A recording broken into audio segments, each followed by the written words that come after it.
भाजपातील इनकमिंगमुळे पुणे शहरातील कार्यकर्त्यांनी प्रक्षुब्ध होऊन आत्मदहन करण्याचा इशारा दिलाय। त्यामुळे भाजपच्या तळागाळातील कार्यकर्त्यांमध्ये किती अस्वस्थता आहे तेच या घटनेमधून दिसत आहे।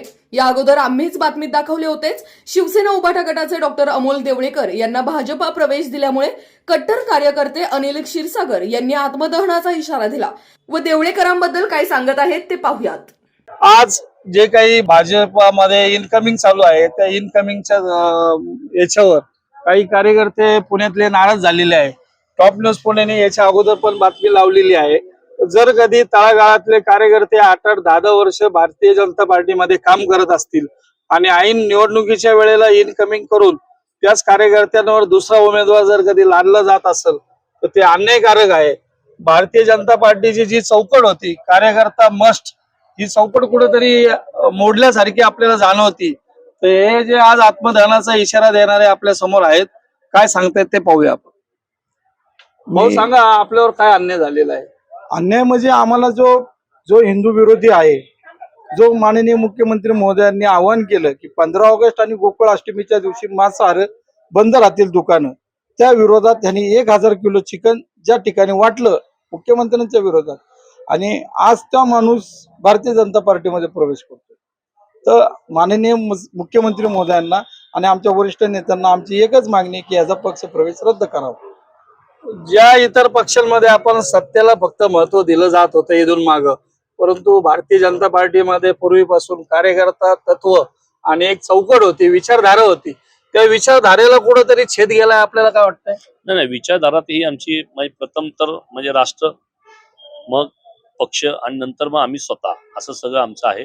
तर आम्ही काय विचारधारेला हे देणार नाही। आमचा पार्टी ही मोठी आहे, आमची पार्टी ही विचारधारेला घेऊन चालणारी आहे। पण अमोल देवळेकर या माणसाने मुख्यमंत्र्यांचं आव्हान किंवा विनंती केली होती की 1000 किलो मटण त्यांनी वाटप केले आणि त्यांचं जुगारलं नाहीये, ह्याच्या विरोधात आम्ही फक्त त्या माणसाच्या, बाकी आम्ही कोणाच्या विरोधात नाहीये। आमचं एवढंच म्हणणं आहे की आमचे नेते ऐकतील, आमचे नेते त्याचा पक्ष प्रवेश रद्द करतील आणि रद्द करावं, आणि निष्ठावंत आम्ही कार्यकर्ते सगळे आलेलो इथे जमलेलो आहे। आम्ही काय नाही, आम्ही पक्षाचा मानणारे, आम्ही संघपरेला मानणारे आहेत। तर त्यांनी आम्हाला न्याय द्यावा, बस एवढंच आमचं म्हणणं आहे। आज उपमहापौर जे आहेत आपले आबा बागुल, हे पण काँग्रेसचे एकनिष्ठ होते, ते पण शिवसेनेमध्ये गेलेले आहेत। ही जी मंडळी आहेत ही फक्त सत्तेसाठी इकडे येत आहेत का? आपल्याला याच्यावर काय सांगते? काय नाही बघा, प्रत्येकाला व्यक्ती स्वातंत्र्य आहे, प्रत्येकाचं व्यक्ती स्वातंत्र्य असतं।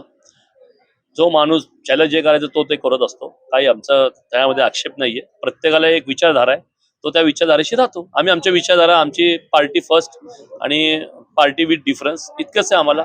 त्यामुळे आम्ही भारतीय जनता पार्टीचे कार्यकर्ते होतो, आहे आणि राहणार आहे, बस एवढं। आपल्या या आंदोलनाची दखल आपल्या वरिष्ठांनी घेतली असेलच। आता प्रत्येक टीव्हीवर, प्रत्येक चॅनेलवर या सगळ्या बातम्या तुमच्या जात आहेत। आपल्याला त्या संदर्भात काही फोन वगैरे येऊन सांगितलंय का आंदोलन थांबवा, आम्ही त्या बाबतीत विचार करू? नक्की आमचे जे नेते, सर्व नेते आमचे, हे लोक सामान्य नागरिक आहेत, सामान्य ते कार्यकर्त्यापासून ते नेते झालेले आहेत। ते आसपास स्वतःला नेते समजत नाहीये, आणि आमच्या नेत्यांचे आलेले फोन, आम्ही आमच्या नेत्यांचा, आमच्या पार्टीचा आम्ही आदर करणारी माणसं आहोत, त्यांच्या शब्दाच्या पुढे जाणारे नाहीये। त्यांनी सांगितलेलं आहे आणि तो पक्ष प्रवेश नक्की थांबेल, इतकंच सांगतो मी। आपले जे शहराध्यक्ष आहेत नीरज घाटेजी, हे पण हिंदुत्ववादी म्हणून संपूर्ण पुणे शहराला माहिती आहेत। मग त्यांच्याकडून या नावाबद्दल कशी शिफारस झाली, त्याबाबत आपण काय बोलू? माननीय आमचे शहर अध्यक्ष धीरजजी घाटे यांना कदापि याचं काही माहिती नसणार आहे, याची पार्श्वभूमी माहिती नसणार आहे, त्याच्यामुळं हा सगळं झालेलं आहे। जर आमच्या अध्यक्षांना जर माहिती असतं तर अध्यक्षांनी याचा प्रवेश केलाच नसता। मग आता हे जे काही नवीन इनकमिंग चालू आहे, या बाबतीत काही शहानिशा न करता इनकमिंग चालू आहे का? आपल्याला यावर काय सांगताय?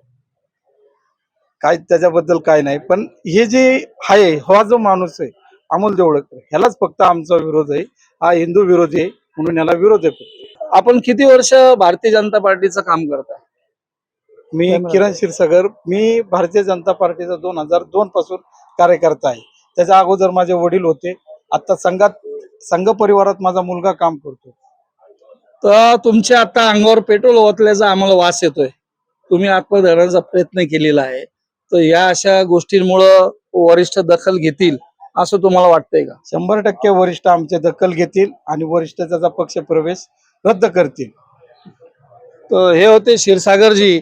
आपण पाहतोय यांनी जो काही प्रयत्न केलाय त्यांना याच्यामध्ये अतिशय दुःख झालेलं आहे का असे प्रवेश भाजपाने टाळले पाहिजेत. सर्वसामान्य कार्यकर्त्यांना जे काही न्याय देण्याचं एकमेव ही वेळ असते पुणे महानगरपालिकेची इलेक्शन. त्या इलेक्शन मध्ये जर कधी त्या कार्यकर्त्यांना न्याय दिला नाही आणि नको त्या गोष्टीचं इनकमिंग भारतीय जनता पार्टीमध्ये होत असेल तर येणाऱ्या भविष्यातील या निवडणुकीमध्ये भारतीय जनता पार्टीला या गोष्टीचं नक्कीच मोल द्यावं लागणार आहे. टॉप न्यूज पुणेसाठी कैलास गायकवाड. अशाच नवनवीन बातम्या व घडामोडी पाहण्यासाठी आमच्या चॅनलला लाईक, शेअर व सबस्क्राईब करा. टॉप न्यूज पुणे, जाहिराती व बातम्या देण्यासाठी संपर्क मुख्य संपादक कैलास गायकवाड.